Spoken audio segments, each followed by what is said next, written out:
बिस्मिल्लाहिर्रहमानिर्रहीम। अस्सलाम वालेकुम डियर स्टूडेंट्स। मुझे उम्मीद है कि आप सब लोग खैरियत से होंगे। जैसे कि आप लोग जानते हैं कि केमिस्ट्री ऑफ ग्रेड 10 में से हमने केमिकल इक्विलिब्रियम यानी कि यूनिट नंबर 1 स्टार्ट किया हुआ था और उसके मैंने बिल्कुल बेसिक से पॉइंट्स आपको बताए थे। लेकिन आज उन्हीं में से मैं रिवर्सिबल रिएक्शन और dynamic equilibrium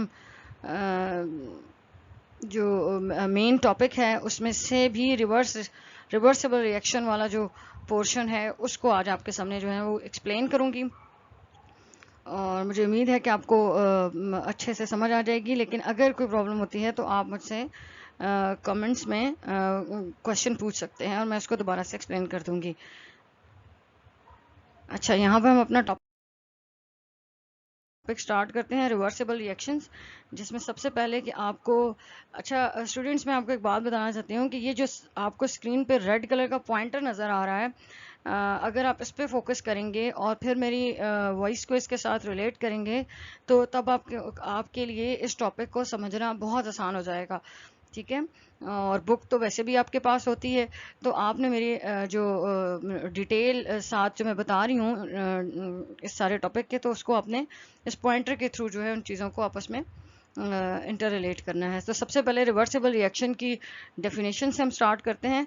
a reaction in which the product can react together to reform the original reactant is called a reversible reaction. Previous जो मैंने वीडियो सेंड की थी उसमें मैंने आपको बताया था कि इनका कंपैरिजन किया था रिवर्सिबल और इरिवर्सिबल का, तो उसको मुझे दोबारा बताने की ज़रूरत नहीं है। आप चाहें तो उसको उस वीडियो को दोबारा से देख सकते हैं। तो वो रिएक्शन जिसमें कि हमारा रिएक्टेंट प्रोडक्ट में चेंज होते हैं और प्रोडक्ट दोबारा से ब्रेक होकर ओरिजिनल रिएक्टेंट्स जो है वो प्रोड्यूस कर देती है, बना देती है, तो उसको हम कहते हैं कि हमारा रिवर्सिबल रिएक्शन है। इसको हम एक और तरह से भी बता सकते हैं, a reaction that proceed in the forward direction as well as in the reverse reaction. Normal जो हमारे पास रिएक्शन होते हैं, कंप्लीट रिएक्शन, उसमें सिर्फ फॉरवर्ड डायरेक्शन में रिएक्शन प्रोसीड करता है, लेकिन रिवर्सिबल रिएक्शन में वो दोनों डायरेक्शंस में प्रोसीड करता है, फॉरवर्ड में और एज वेल एज बैकवर्ड में। और उसके लिए कंडीशंस, टेम्परेचर, प्रेशर और कैटलिस्ट वगैरह भी फॉरवर्ड और बैकवर्ड डायरेक्शन दोनों में सेम होती हैं। तो ऐसे रिएक्शन जो कि फॉरवर्ड और बैकवर्ड रिएक्शन डायरेक्शन में प्रोसीड करते हैं और उस वक्त दोनों डायरेक्शंस में उनकी कंडीशंस यानी टेम्परेचर, प्रेशर और कैटलिस्ट सब सेम रहता है, तो ऐसे रिएक्शंस को हम कहते हैं कि ये रिवर्सिबल रिएक्शंस हैं। उसके बाद यहाँ पर कुछ एग्जांपल हैं जो कि बुक में भी मौजूद हैं।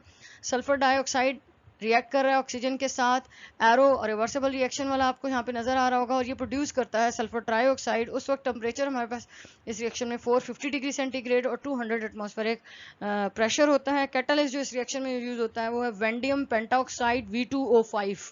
ठीक है, पॉइंटर के थ्रू आप इसको जरा देखिए, V2O5 को क्या कहेंगे, वेंडियम पेंटाऑक्साइड।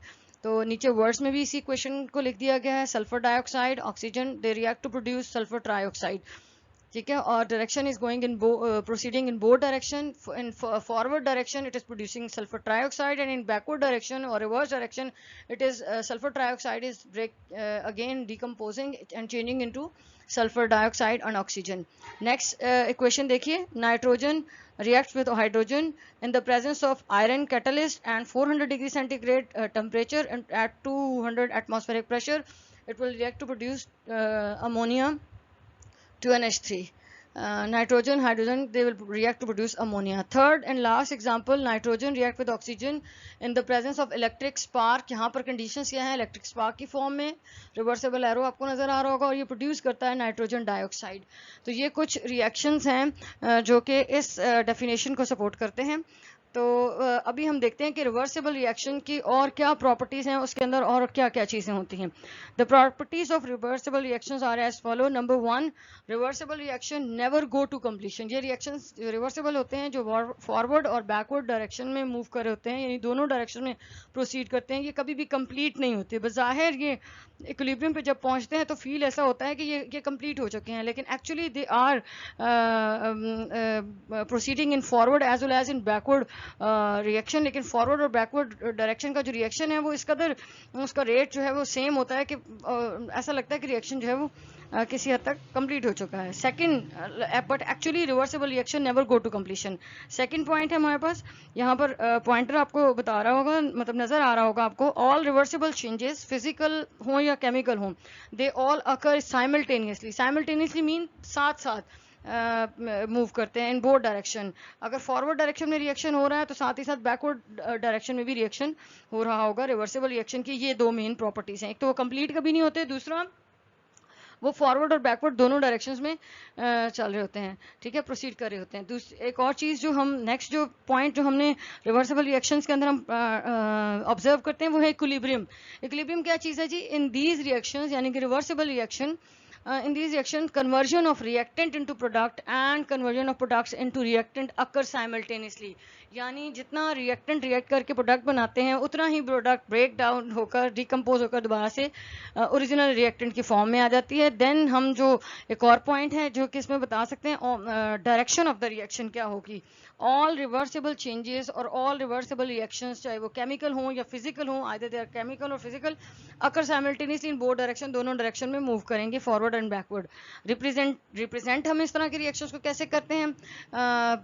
जो डबल एरो है वो इंडिकेशन है, वो मार्क ऑफ आइडेंटिफिकेशन है for the reversible reaction. The double arrow in the chemical equation shows that the reaction is reversible.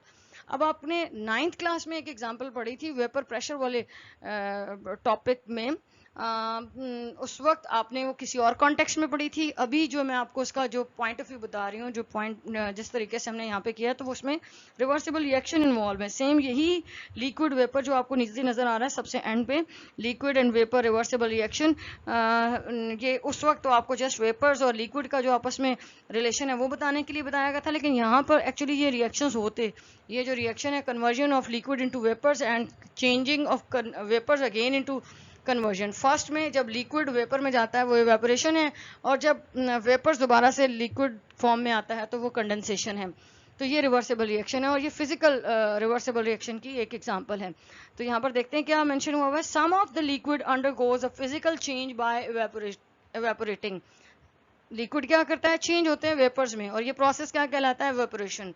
As more liquid evaporates some of the vapours, जितना ज्यादा liquid vapour में change होता है तो एक time ऐसा आता है कि वेपर्स अगेन कन्वर्ट होने लगते हैं लिक्विड के अंदर। स्पेशली जब आपका ये वाला रिएक्शन किसके अंदर हो रहा है, फिजिकल प्रोसेस ये किस में हो रहा है? क्लोज कंटेनर में जब हो रहा होता है तो वो कंडेंस होते हैं। जब वेपर दोबारा से लिक्विड में चेंज होएगा तो उसको हम कहेंगे कि ये कंडेंसेशन हो रही है due to collision with the surface of the liquid. और कंडेंसेशन में क्या होता है कि वेपर दोबारा से लिक्विड बन के लिक्विड की सरफेस के अंदर, लिक्विड के अंदर ऐड हो जाता है।